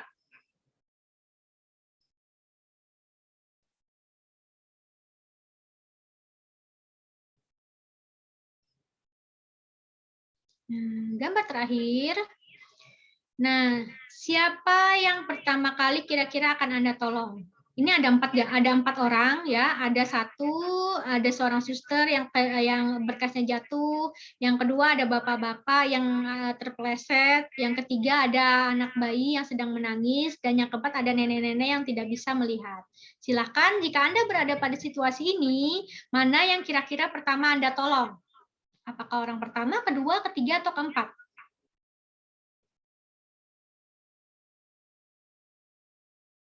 Oke, sudah ya? Oke, sekarang kita cari tahu. Nah, di sini ada jawabannya. Ya, jadi sekali lagi jawabannya tidak ada yang benar, tidak ada yang salah, tergantung kepada persepsi kita masing-masing. Nah, bisa dilihat pada gambar pertama, mobil yang mana ya? Saya tidak bisa melihat mobil di sini. Apakah kalau saya melihat orang yang sedang meneropong dan juga huruf A? Oh ya, ini mobil ya, ini bannya, ini mobilnya. Nah, Jadi kalau adik-adik di sini melihat sebuah mobil, ini artinya bahwa Anda adalah orang yang bebas, suka berjalan dalam hidup, ya, suka mobil ini merepresentasikan kemampuan untuk memperhatikan hal yang detail, menganalisis segala situasi secara mendalam. Nah, saya bukan orang yang detail, makanya saya sulit untuk melihat mobil. Nah, kemudian ada juga mungkin yang melihat orang yang sedang meneropong. Nah, orang yang meneropong di sini adalah cenderung melihat segala sesuatu dari garis besarnya tanpa repot mendalami detailnya.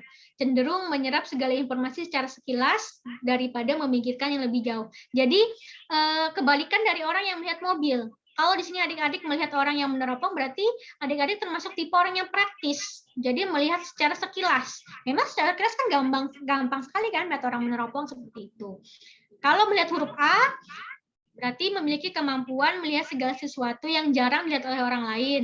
Jadi sangat intuitif, berpikir out of the box, menjadikanmu sempurna untuk tugas penyelidikan atau analisis mendalam. Nah, orang yang lebih detail seperti itu. Nah, itu ya.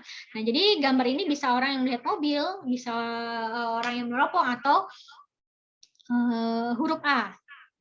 Nah, gambar kedua. Nah, ada yang melihat buaya, ada yang melihat kapal. Kalau saya di sini adalah melihat buaya. Ya, kalau kapal kan karena terlalu kecil kan. Nah, saya tidak pertama kali melihat, saya melihat buaya, bukan melihat kapal. Kalau kita melihat buaya, berarti kamu adalah orang yang praktis dan tidak terlalu suka ambil resiko. Kamu menjalani hidup dengan hati-hati dan lebih fokus pada segala aspek negatif dibandingkan positif. Coba untuk lebih rileks dan lebih menikmati hidup. Nah, seperti itu. Tapi kalau adik-adik di sini melihat kapal, berarti termasuk orang yang peduli akan detail. Tidak ada yang terlewat dari tangkapan dan juga menunjukkan bahwa diri memiliki sisi kreatif yang menonjol dan selalu menggunakan cara unik dalam menemukan solusi segala masalah. Karena kapal ini terlalu kecil, mungkin tidak banyak orang yang melihat. Tapi secara sekilas mungkin orang melihatnya sebagai buaya, karena orang lebih suka praktis ya, berpikir praktis daripada berpikir yang detail.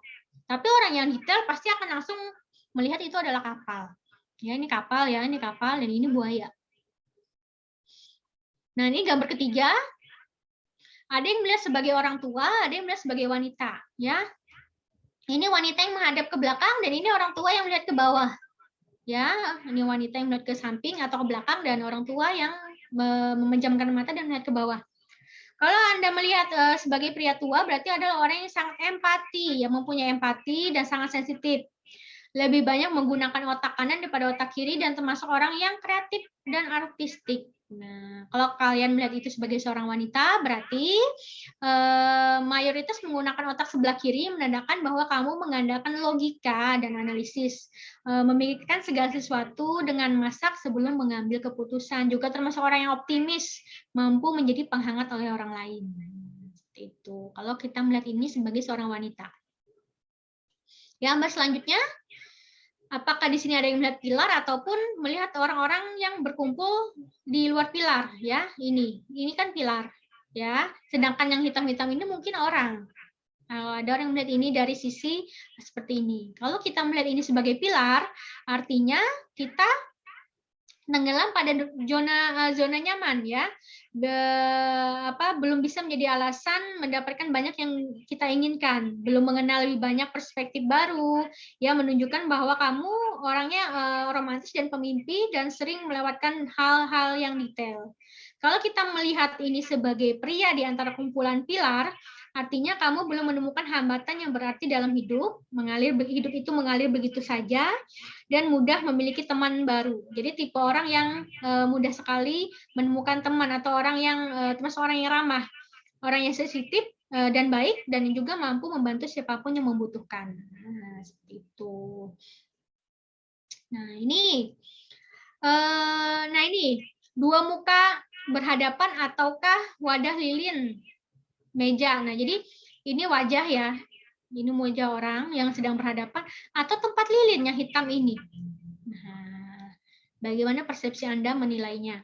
Nah, kalau Anda menilai ini adalah muka yang berhadapan, adalah kamu orang yang ekstrovert. Kamu sering terpengaruh pada stimulus dan energi eksternal.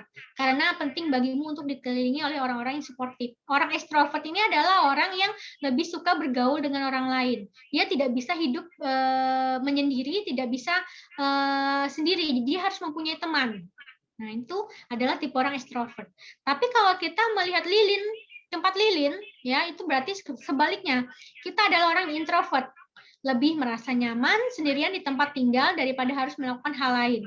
Menemukan motivasi dan tujuan keseharianmu di balik pintu tertutup. Kamu penikmat me time. Jadi orang yang introvert itu akan lebih cenderung melihat ini ada sebagai wadah lilin, ya. Jadi tipe orang introvert ini adalah tipe orang penyendiri, tapi bukannya negatif, ya. Jadi dia ini lebih pintar mengenal diri sendiri, mengenal dirinya sendiri, lebih suka bekerja sendiri, lebih suka melakukan sesuatunya secara mandiri. Nah, itu. Nah, ini juga, ini ada 3 ya. Apakah Anda melihat orang berbibir merah? Apakah melihat pria? Saya jujur, saya sini tidak melihat pria ya. Saya tidak tahu ini prianya ada di mana. Ataupun melihat ayam. Saya kalau ayam saya bisa melihat, tapi kalau pria saya tidak menemukan. Nah, kalau teman-teman di sini melihat seseorang yang berbibir merah, berarti dalam gambar tersebut berarti kamu memiliki karakter yang kuat dan kepribadian yang ceria. Hidup memberikan banyak kejutan dan tantangan, tetapi kamu dengan karakter ini dapat belajar dan berjuang untuk menghadapinya. Karakter ini juga terbilang lebih sukses di bidang sosial dan kreatif, sehingga pekerjaan desain itu lebih dipertimbangkan. Kalau melihat pria, ya, maka termasuk orang yang jenius, sukses dalam bidang yang dipilih karena kepintaran dan dalam menemukan solusi dan tidak suka berkonsentrasi pada masalah. Kamu merupakan orang yang kreatif dan senang melakukan observasi. Saya bukan orang yang jenius ya, makanya saya tidak bisa melihat pria di sini, tidak tahu ini prianya ada di mana, ya di sebelah mana. Nggak kelihatan kalau saya ya. Nah, tapi kalau ayam di sini lebih umumnya hanya sedikit orang yang bisa menemukan ayam dalam gambar ini. Artinya kamu adalah sosok yang sering berpikiran out of the box, yang kerap mengamati aspek positif dalam hidup, dan juga merupakan orang yang sabar dan kompeten di bidang sains dan matematika. Nah, saya tidak melihat pria, tapi saya melihat seorang wanita yang berbibir merah di sini. Kemudian gambar selanjutnya, nah di sini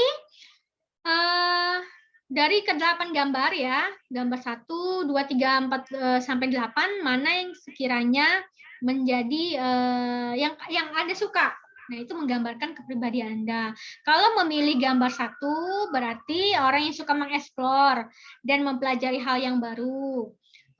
Mengambil keputusan cenderung lebih spontan tanpa berpikir panjang, dan juga orang yang mempunyai empati yang tinggi. Empati itu adalah kemampuan seseorang dalam memahami perasaan orang lain. Jadi apa yang orang lain rasakan, baik itu senang atau sedih, itu juga bisa kita rasakan. Itu adalah rasa empati. Kamu ada sosok teman yang baik dan selalu berusaha jika ada yang dibutuhkan. Nah, kalau yang kedua adalah orang yang peka, ya. Orang yang peka dan baik, ya, karena yang baik hati dan sering mendahulukan kebutuhan orang lain sebelum kepentingan diri sendiri. Kalau yang nomor 3, Anda termasuk orang yang tenang, ya, di tengah situasi yang membuat stres, jadi daya tahannya bagus, ya. Kalau Anda memilih nomor 3, Anda mempunyai pribadi yang yang tangguh, ya, mempunyai daya tahan yang baik, memperhatikan sikap detail dan sangat terorganisir. Nah, kalau memilih yang nomor 4 berarti menandakan bahwa kepribadian terdalammu yang sangat bersemangat dan penuh rasa humor. Jadi tipe orang yang humoris.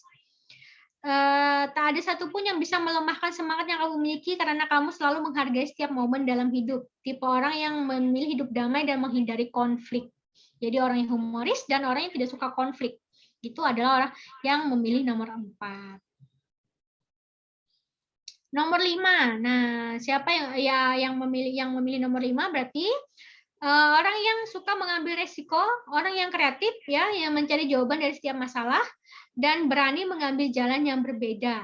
Nah, itulah yang menjadi kelebihan. Jadi tipe orang yang berani mengambil resiko, orang yang berani mengambil sebuah jalan yang baru. Jadi sosok yang dapat dipercaya dan bisa memotivasi orang lain. Gambar ke-6, gambar keenam ini adalah tipe orang yang hidupnya suka petualangan, ya, tipe sahabat yang baik, yang selalu ada, namun tidak mudah menemukan sahabat cocok dengan kepribadian ini, dan cenderung memilih teman yang ingin kamu jadikan sahabat. Sebenarnya tidak ada masalah, namun lebih baik jika kamu mulai membiasakan bergaul dengan orang meski mereka tak memiliki kesukaan atau hobi yang sama. Nah, kalau gambar 7 adalah pribadi yang kalem, yang suka santai, ya. Berbagai masalah bisa kamu tanggapi dengan enteng, dengan kepala dingin, tapi di sisi lain kamu juga orang yang teguh terhadap pendirian dan tegas. Tapi juga ada baiknya untuk saling berbagi saran dengan orang lain. Tipe orang yang santai, ya. Jadi yang kalau ada masalah dipikirkan, oh santai aja, nanti juga masalah akan selesai. Orang yang kalem, yang tidak yang tidak berapi-api. Jadi orang yang mengalir seperti air. Nah, itu yang 7. Nah, yang ke-8 adalah orang yang positif dan memiliki rasa ingin tahu yang besar. Nah, kepekaanmu terhadap orang lain sangat tinggi dan sangat optimis terhadap suatu hal. Sangat sulit bagi orang sekitarmu untuk tidak berpikir hal yang sama. Jadi orang yang punya rasa ingin tahu yang besar, ya. Jadi dia suka akan sesuatu yang baru, hal yang baru. Nah, seperti itu pribadi yang nomor yang 8. Nah, ini siapa yang akan Anda bantu pertama jika Anda berada pada situasi yang seperti ini? Nah, misalnya yang pertama, jika Anda membantu si susternya dulu, berarti kamu memilih untuk menolong suster, maka tandanya kamu adalah orang yang bahagia. Nah, perawat dalam gambar sendiri sebetulnya mungkin tidak benar-benar membutuhkan bantuan yang serius. Jika kamu memilih untuk membantunya, maka tandanya kamu orang yang santai. Kamu tidak terlalu peduli dengan masalah serius yang ada di dunia. Padahal kan kita tahu ada masalah yang lebih serius lagi kan. Ada anak yang sedang menangis, ada nenek-nenek yang tidak bisa melihat, tapi kamu lebih memilih untuk menolong si suster. Jadi terkadang kamu ada pribadi yang memang tidak bisa melihat masalah yang serius. Jadi mencari situasi yang santai. Nah, optimis percaya bahwa orang sekitarmu akan baik-baik saja. Selain itu juga kamu memiliki sikap yang santai dan yakin betul bahwa fase gelap dalam hidup hanya berlangsung sementara. Kamu memiliki jiwa bebas dan senang berpetualang. Itu kalau memilih nomor 1. Kalau memilih nomor 2, pria dengan gips kaki, jika kamu memilih untuk membantu pria bertongkat dengan kaki yang digips, berarti tandanya kamu terlahir sebagai seorang yang pemimpin. Di gambar sendiri menunjukkan bahwa pria tersebut sedang terjatuh. Kamu melihatnya dan ingin langsung membantunya berdiri dan pergi. Itu mencerminkan bahwa jiwamu mempunyai jiwa pemimpin, kamu adalah orang yang cukup berpengaruh dan seringkali menjadi jiwa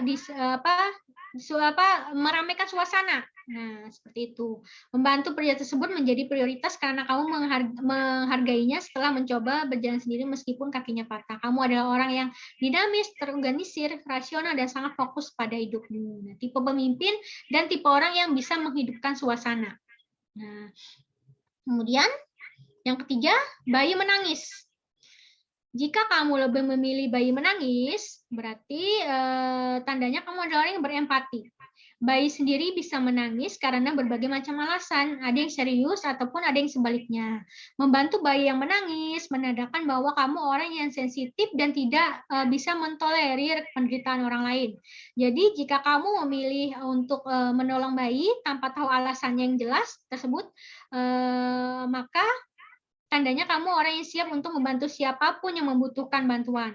Hal ini terkadang justru membuatmu menjadi terluka berkali-kali dan jangan pernah membiarkan orang lain hanya mengambil keuntungan. Jadi tipe orang yang suka membantu tanpa mempedulikan dirinya sendiri. Jadi ibaratnya suka melihat orang lain senang, tapi dia sendiri sebenarnya juga tidak terlalu senang.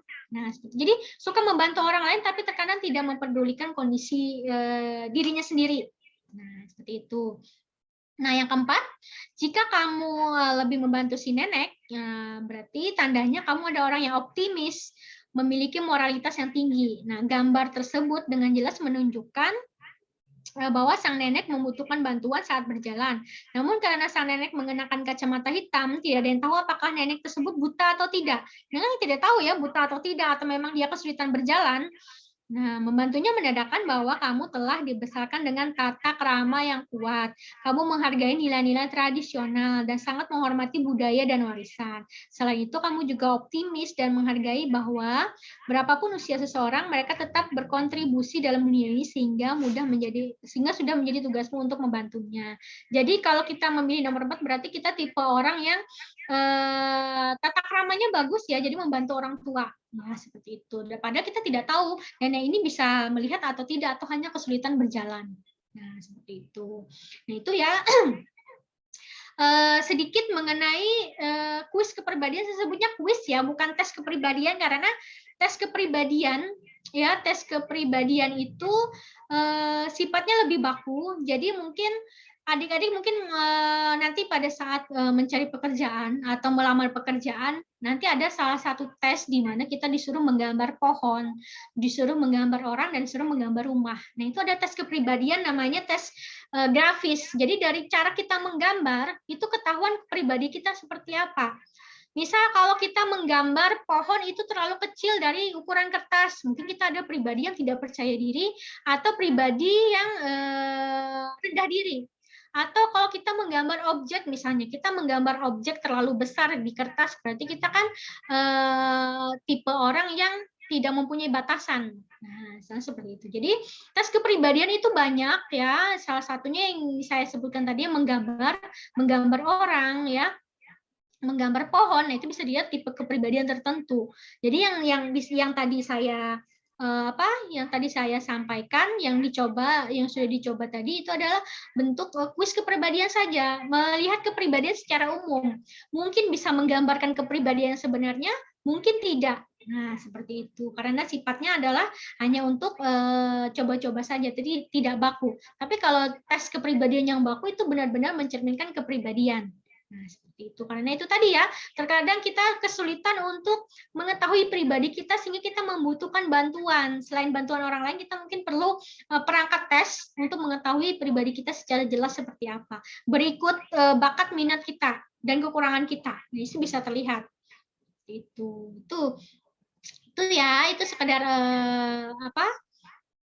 sekedar kita mengetahui secara umum saja seperti itu. Nah, itu dari saya. Silakan, mungkin ada yang ingin tanyakan sebelum saya serahkan ke Bu Fatul. Ada yang tanyakan? Apakah tadi yang sudah disampaikan sudah gambaran kepribadian tadi, sudah kuis kepribadian tadi, ada yang menggambarkan diri pribadi ataupun tidak? Gimana? Yang sudah mencoba tadi? Sesuai atau tidak?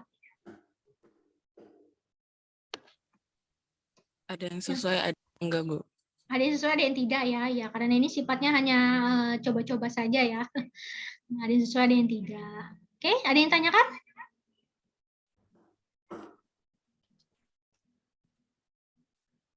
Silakan kalau ada yang bertanya. Kalau tidak ada, saya serahkan ke Bu Fatul. Silahkan, mungkin jika ada yang ingin ditanyakan atau mungkin ingin berdasarkan hasil tadi, misal ingin ditanyakan kenapa ada yang sesuai dengan ada yang tidak. Misal seperti saya tadi, Bu Esti ya. Ya. Ada kalanya ada gambaran bahwa saya itu detail, tapi juga ada kalanya gambaran bahwa saya itu tidak terlalu peduli dengan hal-hal mendetil, ada juga. Kemudian ada juga. Ya, walaupun ada juga yang memang tadi sesuai gambaran, kalau saya itu cenderung introvert, itu sangat betul sekali. Iya, sama. Saya sangat introvert juga. Ya, kadang saya itu lebih suka bekerja sendiri. Entah kenapa ya, merasa nyaman dengan keadaan, sehingga biasanya cenderung malas untuk mencoba hal yang baru, bertemu dengan orang-orang baru ataupun melakukan kegiatan yang baru, begitu Bu Esti ya.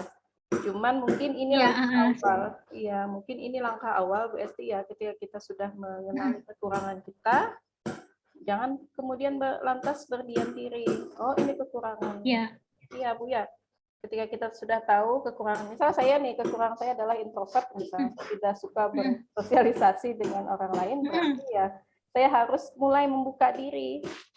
Begitu Bu Esti ya, karena kalau kita hidup ya tidak bisa hanya mengandalkan diri kita sendiri, apalagi kalau kita selaku dosen Bu Esti ya pasti akan bertemu dengan orang banyak, Iya, betul. kegiatan banyak. Makanya sekarang saya ini mulai mencoba Bu Esti untuk terus menambah kegiatan di luar, yaitu tadi karena saya tahu kekurangan saya, akhirnya saya berpikir saya harus mengatasi kekurangan Makasih. tersebut. Betul, Bu. Sama Bu, kita introvert Bu ya. Saya juga sangat introvert. Saya suka bekerja sendiri. Saya merasa kalau saya, apalagi kalau misalnya tugas kelompok, saya lebih suka mengerjakan sendiri karena bukan saya tidak percaya orang lain, tapi saya merasa bahwa saya bisa mengendalikan pekerjaan saya seperti itu. Itu sih kalau tipe-tipe orang introvert seperti itu lebih senang bekerja sendiri. Jadi ya memang kita berada pada lingkungan yang memang kita kan pasti berinteraksi dengan orang lain, tidak mungkin kita hanya berinteraksi dengan diri kita. Tapi gimana kita cara melatih, paling tidak melatih komunikasi kita dengan orang lain. Karena adik-adik di sini kan juga pasti nanti akan terjun di masyarakat di mana pasti akan berhubungan juga dengan masyarakat. Tapi kalau tipe orang yang extrovert pasti tidak ada masalah kan untuk berinteraksi. Tapi untuk kita yang introvert, kita harus sering melatih diri untuk bisa terbuka, untuk bisa berani keluar dari tempat nyaman kita, dari wilayah nyaman kita untuk mengambil resiko yang baru seperti itu. Itu ya. Makanya salah satu kegiatan seperti ini juga bisa menjadi sarana Bu ya untuk memberanikan diri, menyampaikan misal permasalahan yang ada yang disampaikan ditanyakan oleh Suherman dan Ipon tadi. Nah, yang lain juga saya harap jangan malu. Silahkan, misalnya ini kan untuk latihan komunikasi itu ya. Ya, latihan untuk komunikasi. Komunikasi itu adalah modal utama kita untuk bisa bersosialisasi dengan yang lain. Alhamdulillah hari ini tidak hanya mahasiswa, tapi saya juga dapat belajar banyak Bu Esti dari Alhamdulillah. Dari materi yang sudah Ibu Esti sampaikan tadi. Saya juga mulai sekarang melis kekurangan saya ini, kelebihan saya ini, sehingga itu tadi ketika sudah tahu kekurangan harus cari solusi supaya tidak berlarut-larut. Dan saya juga sama seperti Bu Esti tadi, solusinya untuk menghargai diri sendiri adalah saya biasanya beli makanan yang saya suka. Ya, karena kita suka makan. Betul, kadang saya pikir Bu, kalau mau beli ini, aduh uangnya sayang ini. Tapi kemudian saya pikir, ya sudah, ini adalah menjadi sarana untuk membahagiakan diri saya sendiri, apa tidak. Makanya sampai sekarang tidak ada kata diet bagi saya. Ya, betul. Yang penting saya pikir saya bahagia dulu. Ya, yang penting bahagia. Betul, karena itu yang paling utama Bu ya. Betul sekali, penting bahagia. Betul. Baik, sekali lagi saya ucapkan terima kasih Bu Esti atas pencerahannya hari ini kepada adik-adik mahasiswa peserta modul Nusantara. Saya harapkan adik-adik mahasiswa yang ada di sini juga mulai mengenali kekurangan dan kelebihan diri masing-masing. Karena kalian kan masih muda istilahnya ya. Perjalanan kalian ke depan itu sangat panjang. Jadi ketika kalian berada di jenjang kuliah, nanti berada di lingkungan kerja, itu tantangannya jauh lebih berat, Bu Esti ya. Betul sekali. Sehingga nanti memang kalian harus bisa mengenali kekurangan dan kelebihan kalian masing-masing. Kemudian terakhir, terima kasih banyak Bu Esti karena sudah berkenan meluangkan waktunya di hari Minggu, di hari libur. Semoga nanti dapat dipelajari atau dimaknai dengan lebih baik oleh adik-adik peserta modul Nusantara. Itu saja mungkin Bu Esti, terima kasih sekali lagi. Oke. Dan serta semuanya kita akhiri kegiatan kita hari ini untuk refleksi keempat dengan mengucapkan Alhamdulillah, wassalamualaikum. Wassalamualaikum warahmatullahi wabarakatuh. Waalaikumsalam warahmatullahi wabarakatuh. Terima kasih Bu Esti. Terima kasih semuanya. Semangat ya kuliahnya. Terima kasih, Esti. Semangat ya.